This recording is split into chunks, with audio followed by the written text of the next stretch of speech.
तो स्वागत है दोस्तों एक बार फिर आप सभी का आपके अपने YouTube channel house of take channel में। और दोस्तों इस वीडियो में हम डिस्कस करने वाले हैं म्यूचुअल फंड के बारे में। जानेंगे म्यूचुअल फंड क्या होता है, म्यूचुअल फंड कितने प्रकार के होते हैं, म्यूचुअल फंड कितने प्रकार के होने के साथ साथ ये भी जानेंगे कि किसी म्यूचुअल फंड के टेक्निकल एनालिसिस क्या क्या होते हैं। साथ ही जानेंगे रिस्क फैक्टर क्या क्या होते हैं। तो चलिए वीडियो को शुरू करते हैं।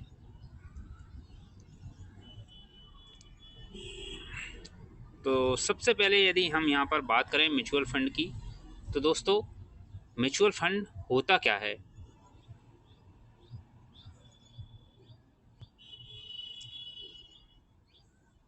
तो सबसे पहले बात कर लेते हैं कि आखिर म्यूचुअल फंड होता क्या है। म्यूचुअल फंड एक निवेश साधन है, जिसे इन्वेस्टमेंट व्हीकल भी कहा जा सकता है, जिसमें बहुत सारे निवेशकों का पैसा एकत्र करके शेयर, बॉन्ड, गोल्ड या अन्य सिक्योरिटीज में लगाया जाता है।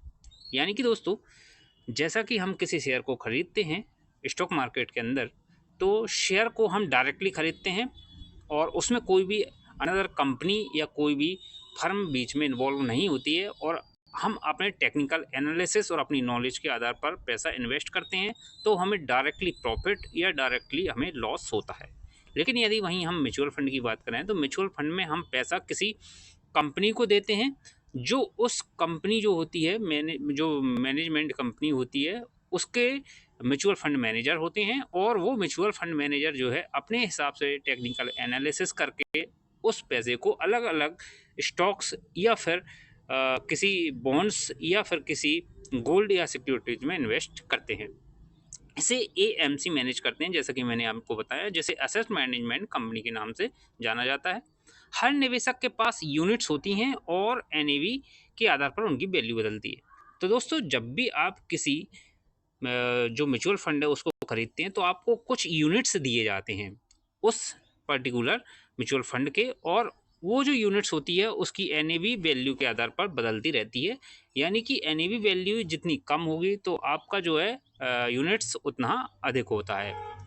अब बात करते हैं कि आखिर म्यूचुअल फंड कितने प्रकार के होते हैं। तो जैसा कि आप देख सकते हैं म्यूचुअल फंड यहाँ पर हमको 4 प्रकार से देखने को मिल जाते हैं, जिसमें पहला है हमारा इक्विटी फंड, जिसमें शेयर मार्केट में ही पैसा निवेश किया जाता है। यानी कि जो म्यूचुअल फंड कंपनियां होती हैं वो पैसे को शेयर्स में ही इन्वेस्ट करती हैं, और यहाँ पर जो है रिटर्न भी हाई मिलने के चांसेस होते हैं, और साथ ही यहाँ पर लॉस होने के भी चांसेस अधिक होते हैं। वहीं अगर हम दूसरे प्रकार की बात करें, तो दूसरा प्रकार होता है डेब्ट फंड।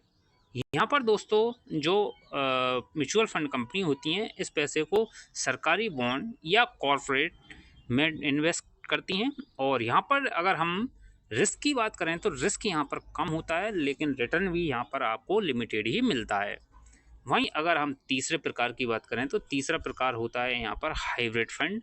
ये जो फंड होता है दोनों ही फंड का मिश्रण होता है, जिसमें इक्विटी और डेब्ट दोनों का मिलाकर बनाया जाता है, और उसमें दोनों प्रकार के इन्वेस्टमेंट कंपनी के द्वारा किए जाते हैं। तीसरा जो फंड होता है इंडेक्स फंड होता है दोस्तों। इसमें किसी इंडेक्स, जैसे कि आप जानते हैं हमारा निफ्टी 50 इंडेक्स है, बीएसई है, इसके अलावा सेंसेक्स है, ये सारे जो हमारे इंडेक्स हैं इनके अंदर जो है पैसे को इन्वेस्ट किया जाता है, और जो बड़ी बड़ी कंपनियां इनके अंदर लिस्टेड होती हैं उनमें हमारा पैसा लगाया जाता है। इसके साथ अगर हम बात कर लें कि म्यूचुअल फंड खरीदने से पहले हमको किन किन बातों का ध्यान रखना चाहिए, तो कुछ कॉमन बातें हैं जो हमें जान लेनी चाहिए। इसके साथ ही आपको दोस्तों जो एक्सपर्ट्स होते हैं, जो कि सेबी रजिस्टर्ड एक्सपर्ट होते हैं, उनसे ज़रूर एक बार राय ले लेनी चाहिए कि आपको कौन से म्यूचुअल फंड खरीदने चाहिए, उनके अंदर क्या क्या रिस्क होती है। तो पहला है फंड ऑब्जेक्टिव, यानी जो भी म्यूचुअल फंड कंपनी है आखिर वो फंड जो है वो किसके उद्देश्य से फंड को रन कर रही है। तो फंड अलग अलग हो सकते हैं, जैसे कि क्या फंड आपके वित्तीय लक्ष्य जैसे रिटायरमेंट, घर खरीदना, बच्चों की पढ़ाई से मेल खाता है। यानी आप फंड को खरीद रहे हैं तो किस लिए खरीद रहे हैं, आप अपने रिटायरमेंट को सेव करने के लिए खरीद रहे हैं, या आप चाहते हैं कि आज से 10 साल बाद मैं घर खरीदना चाहता हूँ उसके लिए आप फंड खरीद रहे हैं, या आप चाहते हैं कि आपके बच्चे की पढ़ाई के लिए आप फंड खरीदना चाहते हैं तो उसके लिए। तो ये आपके ऑब्जेक्टिव पर डिपेंड करता है, और उस हिसाब से उसका टाइम पीरियड भी सेट होता है। दूसरा बात करें यहाँ पर अगर रिस्क प्रोफाइल की, तो यहाँ पर अगर हम पहले इक्विटी फंड की बात करें तो दोस्तों यहाँ पर रिस्क जैसा कि मैंने बताया हुआ है कि रिस्क हाई होता है, लेकिन वहीं दूसरे प्रकार की यदि हम डेब्ट फंड की बात करें तो यहाँ पर रिस्क लो होता है। तो अब बात कर लेते हैं म्यूचुअल फंड में होने वाले रिस्क की, जिसमें पहला है हमारा इक्विटी फंड। जैसा कि मैंने पहले ही बताया हुआ है कि जो रिस्क इक्विटी फंड होता है इसमें रिस्क हाई होता है, क्योंकि किसी भी शेयर की वैल्यू बहुत ज़्यादा बढ़ सकती है या बहुत ज़्यादा गिर भी सकती है।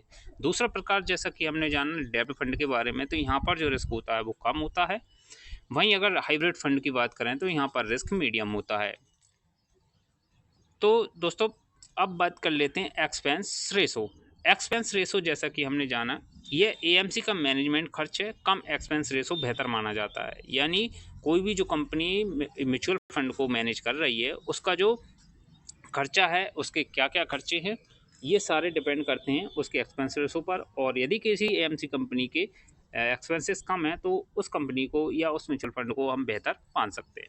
इसके बाद बात कर लें फंड मैनेजर और एमसी की साख। तो जिस कंपनी और फंड मैनेजर का ट्रैक रिकॉर्ड अच्छा है वही चुने। तो ये हमको ध्यान देने की ज़रूरत है कि कंपनी का जो भी हम म्यूचुअल फंड खरीद रहे हैं और जो म्यूचुअल फंड के अंतर्गत जो मैनेजर्स हैं और जो मैनेजर्स जिन कंपनियों में पैसा लगा रहे हैं, तो उन कंपनियों का जो प्रोफाइल है, उनका जो बैकग्राउंड है वो बेहतर होना चाहिए, ये आपको देख लेना चाहिए।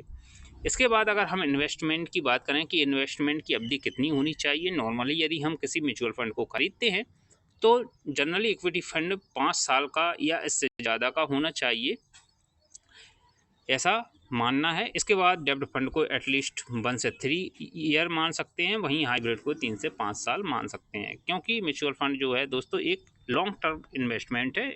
तो आप यदि चाहते हैं कि हमको लॉन्ग टर्म में ही रिटर्न चाहिए और पैसा जो है आपका आपको अभी 2-4 साल के अंदर में आपको ज़्यादा ज़रूरत नहीं है, तो ही आप जो है म्यूचुअल फंड में इन्वेस्ट करें, जिससे एक आपको अच्छा रिटर्न मिलने की उम्मीद होती है। अब यदि हम बात करें इसके टेक्निकल एनालिसिस की, तो म्यूचुअल फंड सुनते समय जो है कुछ टेक्निकल एनालिसिस है, जैसे स्टॉक की तरह म्यूचुअल फंड में चार्ट एनालिसिस उतना उपयोगी नहीं है, क्योंकि ये लॉन्ग टर्म इन्वेस्टमेंट है।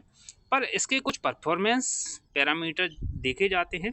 जैसे पहला है पोस्ट परफॉर्मेंस, यानी पिछले 1 साल, 3 साल, 5 साल और 10 साल में उस म्यूचुअल फंड ने पर्टिकुलर कितना रिटर्न दिया है आपको। ठीक उसी प्रकार से उसकी कंसिस्टेंसी भी देखें कि जो म्यूचुअल फंड है वो पहले साल में यदि अच्छा रिटर्न दे रहा है, तो ऐसा ना हो कि पिछले 5 साल में उसने बहुत बेकार रिटर्न दिया हो। तो ये भी आपको देख लेना है कि कंसिस्टेंसी उसकी क्या है, क्या कंसिस्टेंटली वो रिटर्न बढ़कर दे रहा है या घटकर दे रहा है, या कभी ज़्यादा या कभी कम दे रहा है। इसके बाद यदि हम बात करें अल्फ़ा, तो यह बताता है कि फंड मैनेजर ने बेंचमार्क जैसे निफ्टी 50 से ज़्यादा रिटर्न दिया है या नहीं। दूसरा यहाँ पर हमारा वैल्यू है फंड की मार्केट के मुकाबले, जिसे हम बीटा के नाम से जानते हैं। फंड की मार्केट के मुकाबले वैलेटिलिटी यानी उतार चढ़ाव दिखाता है, यानी अगर बीटा की वैल्यू 1 से ज़्यादा है तो उतार चढ़ाव उतना ही ज़्यादा होगा। तो ये भी आपको ध्यान रखना है कि बीटा की वैल्यू किसी फंड की कितनी है। तीसरा जो है हमारा वो है स्टैंडर्ड डेविएशन, जिसे हम जनरली मानक विचलन के नाम से भी जानते हैं। ये बताता है कि रिटर्न कितना स्थिर या अस्थिर है, इसका मापदंड इसी के आधार पर मापा जाता है। ठीक उसी तरह से है शार्प रेशो, जिसे रिस्क के मुकाबले रिटर्न कैसा है ये देखा जाता है। ठीक उसी प्रकार से उसका हाई शार्प रेशो यानी बेहतर फंड भी चेक किया जाता है। इसके बाद बात कर लेते हैं असेट अंडर मैनेजमेंट।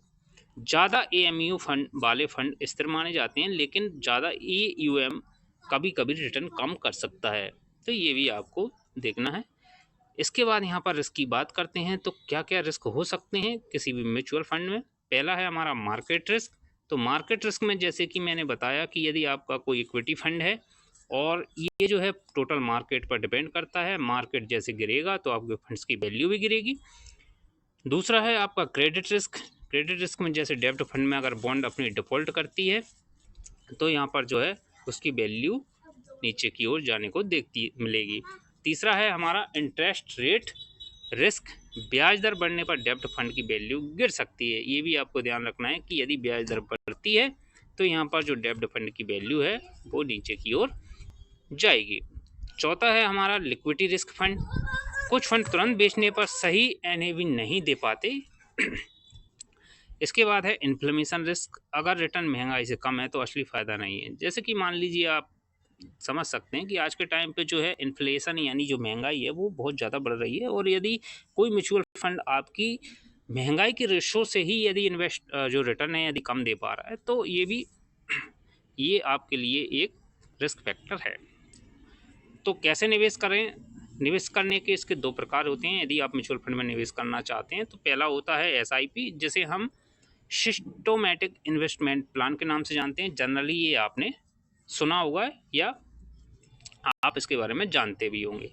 ये दोस्तों हर महीने एक निश्चित राशि होती है जिसमें आपको पर मंथ कुछ अमाउंट यहाँ पर कंपनी म्यूचुअल फंड में इन्वेस्टमेंट करना होता है। जैसे कि आप 500 कर सकते हैं, 1000 कर सकते हैं, 5000, 10,000, जो भी आपकी